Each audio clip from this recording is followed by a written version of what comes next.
जय हिंद दोस्तों। तो आज हम देखने वाले हैं परिमाप और क्षेत्रफल का अगला प्रश्न क्या दिया है। एक वर्ग और एक आयत का क्षेत्रफल समान है। एक वर्ग है और एक आयत है, इसका क्षेत्रफल क्या है, समान है। यदि वर्ग की भुजा 40 सेमी, वर्ग जो है उसकी भुजा कितनी है, 40 सेमी है, और आयत की चौड़ाई जो है 25 सेमी हो, तो आयत की लंबाई ज्ञात कीजिए। आगे क्या लिखा है, आयत का परिमाप भी ज्ञात कीजिए। तो पहले तो लंबाई निकालेंगे। आपको पता होगा कि वर्ग जो होता है कुछ इस तरीके से होता है। वर्ग कुछ ऐसा होता है जिसमें सब भुजाएं आप में बराबर होती हैं।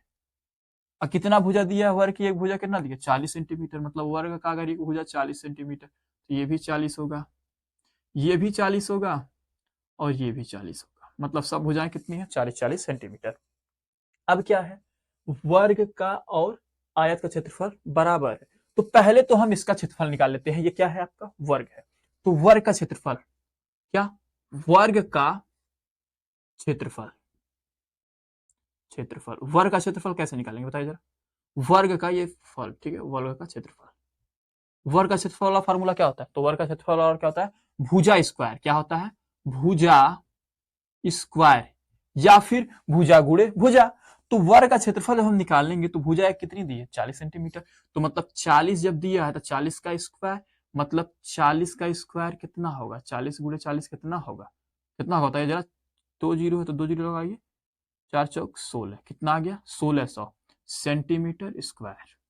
कितना आ गया, 1600। क्यों, क्योंकि सेंटीमीटर है तो वर्ग क्षेत्रफल तो सेंटीमीटर स्क्वायर में होगा। वैसे भी 40 सेंटीमीटर, सेंटीमीटर यहाँ पर भी रखा जाएगा तो सेंटीमीटर सेंटीमीटर क्या होगा, सेंटीमीटर स्क्वायर।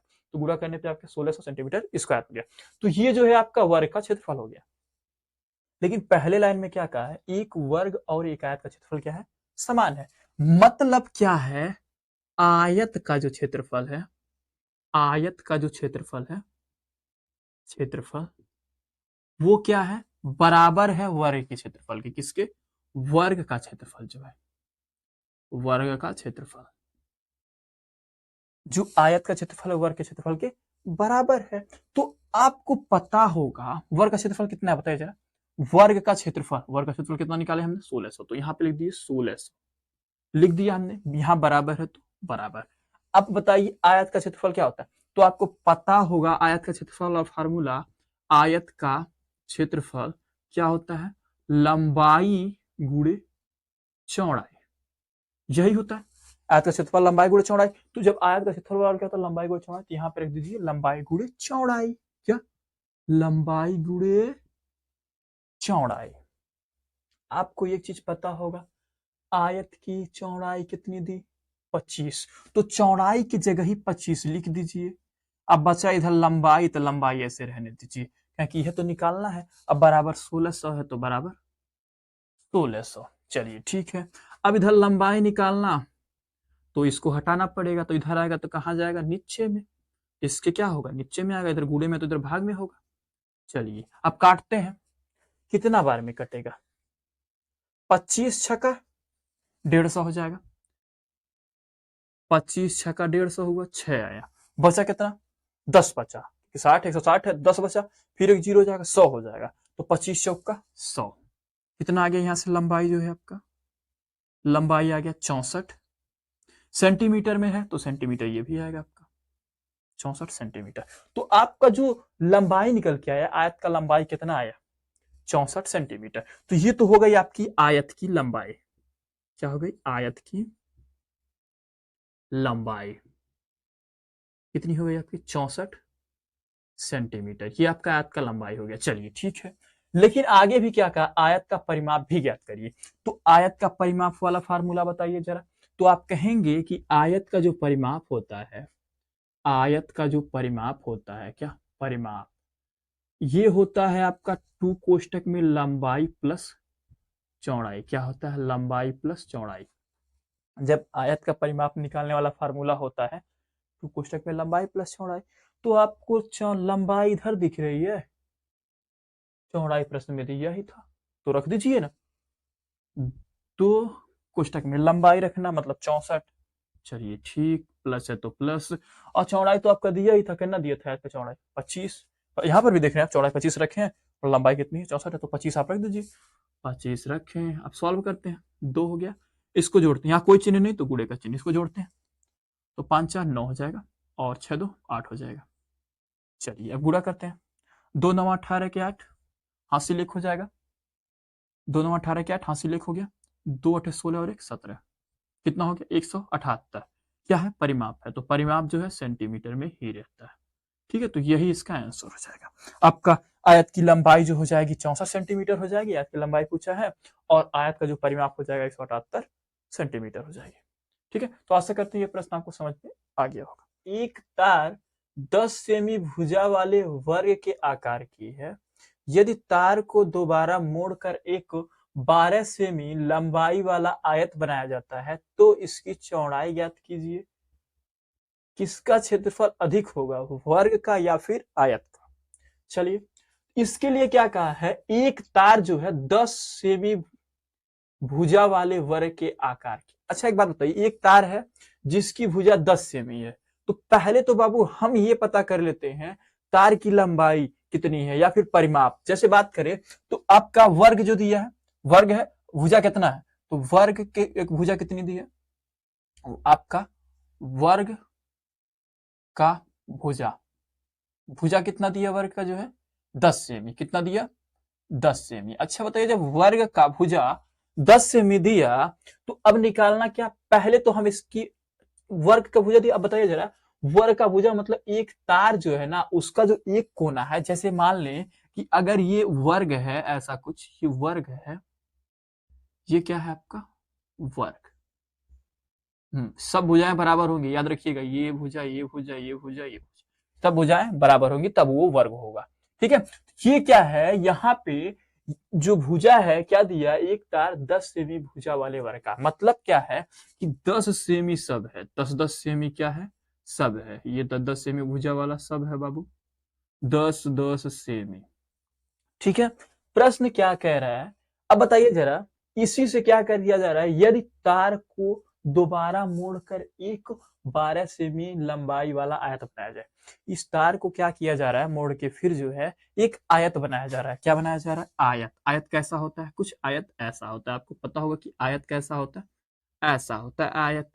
ठीक है, इसमें ये इसके बराबर होती है और ये जो है इसके बराबर होती है। ठीक है, जो आयत बनाया जा रहा है उसकी लंबाई कितनी है 12 सेमी, मतलब ये आपकी लंबाई हो गई, तो ये आपकी कितनी 12 सेमी, वो 12 तो ये भी 12 है ना। अब निकालना क्या है, यही चौड़ाई भी निकालना है। देखिए जरा, तो क्या करना है, तो चौड़ाई, इसकी चौड़ाई क्या करिए, मतलब ये चौड़ाई निकालना है।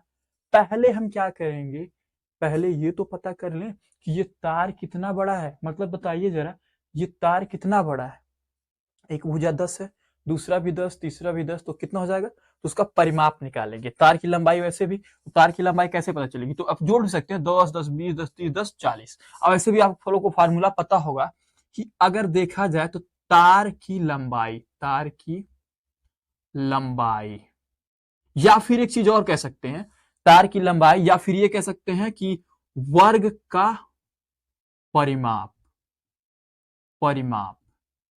क्यों, क्योंकि वर्ग का मतलब परिमाप ही वर्ग का तो होता है कि सब जो है किनारे किनारे का भुजा जोड़ दीजिए। वर्ग का परिमाप क्या होता है, 4 गुणे भुजा, आपको पता होगा 4 गुणे क्या होता है, भुजा होता है ना, 4 गुणे भुजा होता है। आपको पता है कि एक भुजा जो है 10 सेमी है, यहाँ पे देखिए वर्ग की एक भुजा कितनी है 10 सेमी, यहाँ पर भी दिख रहा होगा, तो क्या होगा 4 गुणे 10, 4 है, ध्यान दीजिएगा, ये आपका 4 है, कितना है 4, 4 गुणे 10, तो आपका 10 चौक 40 हो जाएगा, और भुजा सेमी में है तो सेमी 40 सेंटीमीटर हो गया। अब ये जो पूरी आपकी तार है, तार की लंबाई कितनी है 40 सेंटीमीटर। जब तार की लंबाई 40 सेंटीमीटर है तो ये तो आपका वर्ग का परिमाप है, तो वही तार जो है मोड़ कर बनाया जा रहा है, तो मतलब जो है जितना बड़ा ही तार है ना उतना बड़ा ही तार, मतलब क्या है जितना परिमाप इसका उतना परिमाप इसका भी होगा। ठीक है, तो यहां से क्या होगा, जो वर्ग का परिमाप जो होगा वही उतने, तो आयत का परिमाप होगा, वर्ग का परिमाप बराबर आयत का परिमाप। क्यों, क्योंकि तार तो उतने बड़ा है ना, तो यहां से क्या हो जाएगा आपका, यहां से अगर हम आयत के परिमाप की बात करें, आयत के परिमाप की बात करें अगर हम, तो आयत का परिमाप क्या होता है, तो आयत का परिमाप होता है 2 कोष्टक में लंबाई प्लस चौड़ाई, ये आपका फार्मूला होता है 2 कोष्टक में लंबाई प्लस चौड़ाई। हम क्या करेंगे, जब तार उतना ही बड़ा है जितना ये है, तो जितना इसका परिमाप होगा उतना परिमाप इसका भी होगा। तो हम क्या करेंगे, आयत के परिमाप की जगह पे क्या रखेंगे, 40। क्यों रख रहे हैं, क्योंकि वर्ग का जो परिमाप होगा वही आयत का भी परिमाप होगा। ठीक है, यहां से जैसे बात करें, जैसे वर्ग का जो परिमाप उन्होंने निकाला वही यहां पे आप लिख भी सकते हैं, वर्ग का परिमाप, परिमाप, ठीक है, बराबर आयत का परिमाप। क्या, आयत का परिमाप, है ना। वर्ग का परिमाप बराबर आयत का परिमाप, मतलब ये चीज है जितना इसका परिमाप होगा उतना इसका भी होगा। अभी देखिए उतना ही आएगा, अभी हम प्रूफ करते हैं। देखो यहाँ पे वर्ग का परिमाप अगर कितना है, आपका वर्ग का परिमाप आयत के परिमाप के बराबर, मतलब अगर वर्ग का परिमाप हमने निकाला 40 है तो आयत के परिमाप क्या रख सकते हैं, 40। 2 है तो 2। लंबाई, अच्छा लंबाई बताइए कितना दिया है, एक आयत को मोड़े तो उसको आयत की लंबाई कितनी है, 12 सेंटीमीटर। इसमें भी देख सकते हैं फिगर में आप कितना दिया, 12 सेंटीमीटर। तो लंबाई कितना रखेंगे, 12। प्लस तो प्लस, चौड़ाई हमें निकालनी है, चौड़ाई को ऐसे रहने दीजिए। चलिए ठीक है, अब क्या करेंगे, इधर 40 है तो ये इधर आएगा तो कटेगा, तो कितना हो जाएगा, 40 बटे ये 2, काटेगा तो कितना आएगा, 20 हो जाएगा। अब अच्छा क्या इधर आपका 12 प्लस चौड़ाई, अब क्या हो जाएगा, ये 20 है और ये इधर 12 आएगा तो माइनस का 12 हो जाएगा, प्लस चौड़ाई, तो घटेगा कितना आ जाएगा, 8। चौड़ाई कितनी आ गई, चौड़ाई यहां से कितनी आ गई, चौड़ाई ऐसे भी लिख सकते हैं, चौड़ाई बराबर कितनी हो जाएगी, 8 सेंटीमीटर। कितनी हो गई, 8 सेंटीमीटर। तो आपका ये कितना हो गया, 8 सेंटीमीटर, ये भी आपका 8 सेंटीमीटर हो गया। अब बताइए जरा, 8 सेंटीमीटर, अब सबको जोड़िए, इसमें देखिए ये तो आपने इसका परिमाप निकाला, 10 10 20 10 30 10 40, 40 हो गया। इसको भी जोड़ेंगे तो आपका 12 12 24 24 होगा, और 8 8 16 16 होगा। 24 और 16 जोड़िए कितना हो जाएगा, 40 ही होगा। ठीक है, तो इसका भी परिमाप और इसका भी परिमाप आपका सेम। अब बताइए जरा, आप यहां से चौड़ाई निकाल लिए तो इसकी चौड़ाई याद की, चौड़ाई तो अपना ही मिल गया, ये आपका इसका आंसर हो गया। लेकिन प्रश्न ये भी कहा है किसका क्षेत्रफल अधिक होगा। अब बताइए किसका क्षेत्रफल अधिक होगा, ये तो आपका वर्ग है, ये तो वर्ग है, ये वर्ग वाला हो गया, ये वर्ग वाला, और ये आपका आयत वाला हो गया। अब इन दोनों में ये चीज बताना है किसका क्षेत्रफल अधिक है। तो यहां से आप क्षेत्रफल नहीं निकाल पाएंगे, इसका क्षेत्रफल, क्षेत्रफल, इसका क्षेत्रफल निकालेंगे तो क्या होगा, वर्ग का क्षेत्रफल क्या होता है, भुजा स्क्वायर, मतलब 10 है तो 10 का स्क्वायर, तो 10 का स्क्वायर कितना होगा, 10 दहिया 100, तो इसका 100 सेंटीमीटर स्क्वायर हो जाएगा। ठीक है, लेकिन आयत की बात करें तो आयत का क्षेत्रफल क्या होता है बताइए जरा, इसका क्षेत्रफल क्या होता है, तो आयत का क्षेत्रफल आप कहेंगे लंबाई गुणे चौड़ाई होता है। तो मतलब लंबाई गुणे चौड़ाई मतलब 12 गुणे 8, 12 बटे 96, तो कितना हो गया, 96 सेंटीमीटर स्क्वायर। अब बताइए जरा, ये आपका जो वर्ग है उसका क्षेत्रफल कितना आया, 100 सेंटीमीटर, ये आयत है इसका क्षेत्रफल कितना आया, 96। अब बताइए अधिक कौन, वर्ग वाला, तो कौन सा क्षेत्रफल अधिक हो जाएगा, किसका क्षेत्रफल अधिक होगा, तो आप कहेंगे वर्ग का, वर्ग का क्षेत्रफल। क्यों, क्योंकि वर्ग वाला 100 है, ये 96 तो इससे ज्यादा ही है, तो वर्ग का क्षेत्रफल क्या होगा, अधिक होगा, अधिक होगा। ठीक है, तो यही इसका जो है आंसर हो जाएगा। याद रखिएगा, चौड़ाई ये हो गई और यहां से आपको ये पता चल गया वर्ग का क्षेत्रफल अधिक होगा। तो आशा करते हैं ये प्रश्न आपको समझ में आ गया होगा।